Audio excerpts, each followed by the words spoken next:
ఆకాశవాణి ప్రాంతీయ వార్తలు చదువుతున్నది కె ఉమారాణి. ముఖ్యాంశాలు: అమరావతిని ఫ్యూచర్ సిటీగా నిర్మించాలనే ప్రభుత్వ ఆలోచనను క్షేత్రస్థాయిలో అమలు చేయాలని అధికారులను ఆదేశించిన ముఖ్యమంత్రి నారా చంద్రబాబు నాయుడు. పునరుత్పాదక విద్యుత్కు ప్రభుత్వం ప్రాధాన్యం ఇస్తోందన్న విద్యుత్ శాఖ మంత్రి గొట్టిపాటి రవికుమార్. రాష్ట్ర ప్రభుత్వం ఎన్టీఆర్ భరోసా కింద 64 లక్షల మందికి పింఛన్లను పంపిణీ చేస్తోందని పేర్కొన్న మంత్రి కొల్లు రవీంద్ర. అంతర్జాతీయ గనుల అవగాహన దినోత్సవాన్ని ఈరోజు జరుపుకుంటున్నాం. ఇక వివరాలు: అమరావతిని ఫ్యూచర్ సిటీగా నిర్మించాలనే ప్రభుత్వ ఆలోచనను క్షేత్రస్థాయిలో అమలు చేయాలని ముఖ్యమంత్రి నారా చంద్రబాబు నాయుడు అధికారులను ఆదేశించారు. రాజధాని నిర్మాణ పనులపై గుంటూరు జిల్లా ఉండవల్లిలోని క్యాంపు కార్యాలయంలో ముఖ్యమంత్రి ఈరోజు ఉన్నతస్థాయి సమీక్ష నిర్వహించారు. ఈ సందర్భంగా మాట్లాడుతూ, ప్రస్తుతం రాజధానిలో వివిధ దశల్లో 57,821 కోట్ల రూపాయల విలువైన నిర్మాణ పనులు జరుగుతున్నాయని చెప్పారు.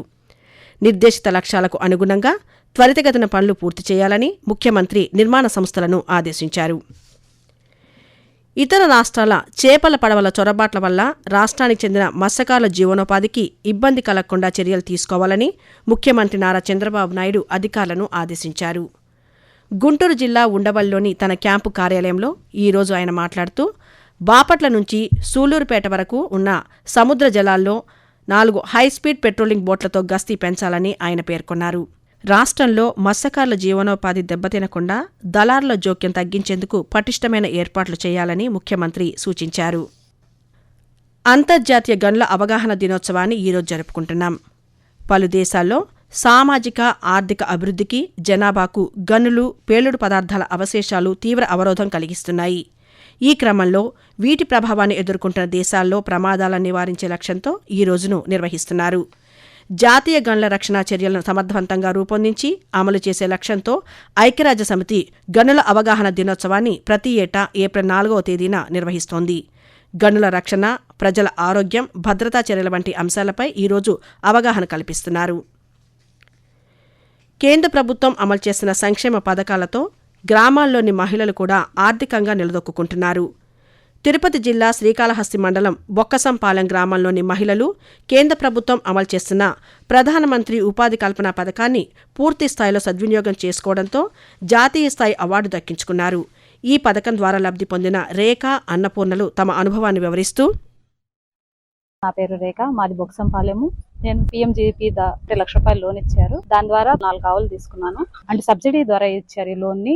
సబ్సిడీ అంటే 30% సబ్సిడీ పోయింది. మిగతాది అంతా మేము ఈ పాలలో తీసి లోన్ కట్టి డెవలప్మెంట్ అయ్యాము. ఇలా లోన్ ఇవ్వడం వల్ల కేంద్ర ప్రభుత్వానికి ధన్యవాదాలు తెలుపుతున్నాం సార్. పేరు అన్నపూర్ణ, మాది బొక్కసంపాలెం. నేను PMBGP కింద లోన్ తీసుకున్నాను.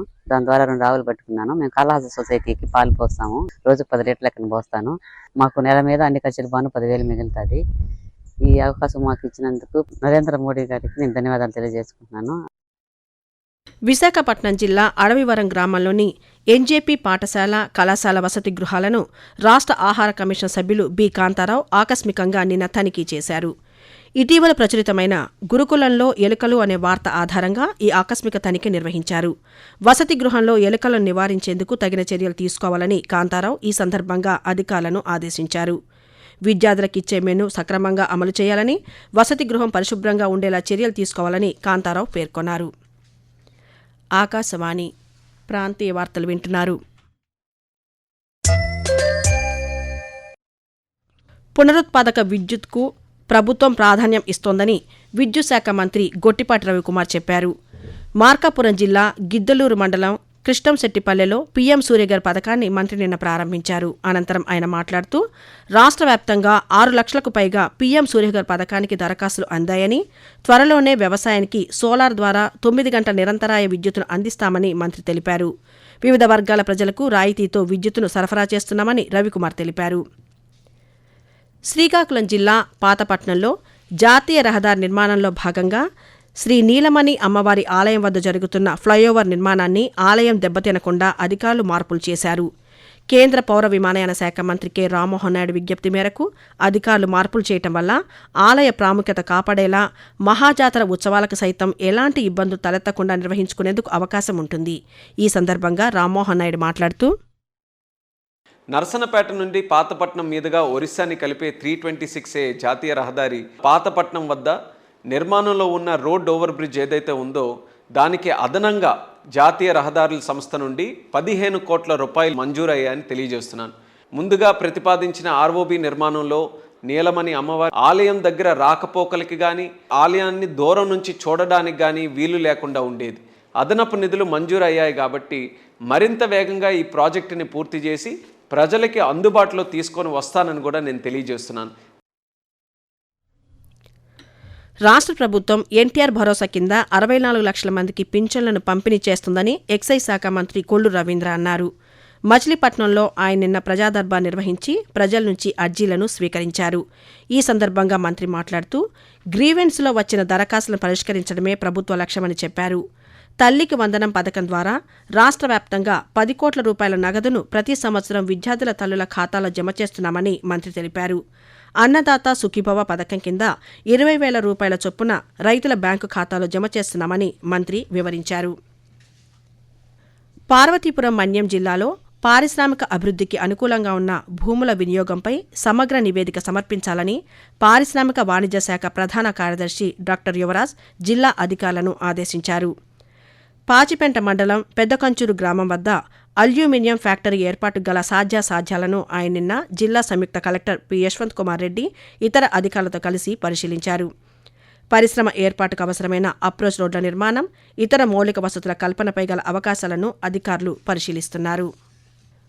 వాతావరణం. దక్షిణ కోస్తా ఆంధ్రప్రదేశ్ దాని పరిసరాలపై ఏర్పడిన ఉపరితల ఆవర్తనం కొనసాగుతోంది.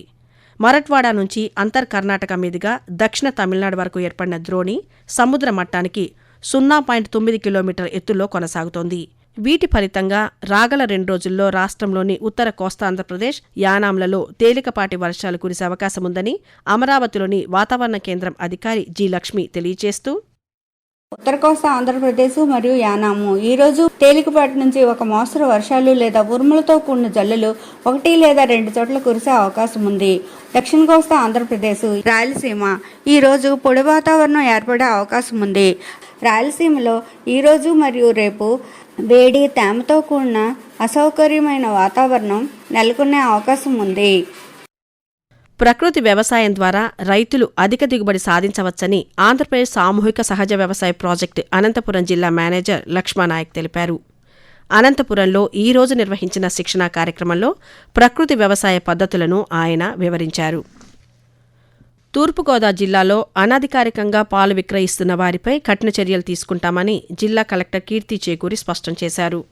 ఇటీవల జిల్లాలో జరిగిన కల్తీ పాల ఘటనల నేపథ్యంలో జిల్లాలోని అన్ని స్థాయిల పాల ఉత్పత్తిదారులు, విక్రేతలు తప్పనిసరిగా తమ సామర్థ్యాన్ని, తమ వ్యాపారాన్ని భారత ఆహార భద్రతా ప్రమాణాల అథారిటీలో నమోదు చేసుకోవాలని సూచించారు.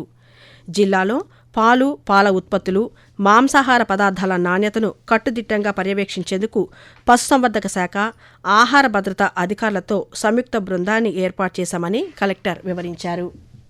ప్రాంతీయ వార్తలు ముగించే ముందు ముఖ్యాంశాలు మరోసారి.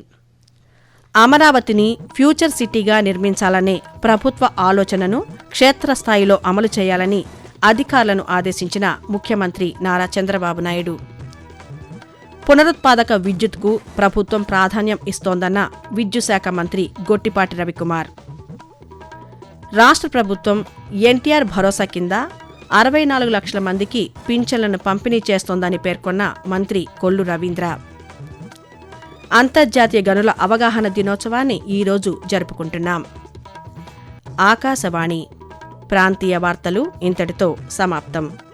తిరిగి సాయంత్రం 6:10 విశాఖపట్నం కేంద్రం నుంచి ప్రాంతీయ వార్తలు వింటారు.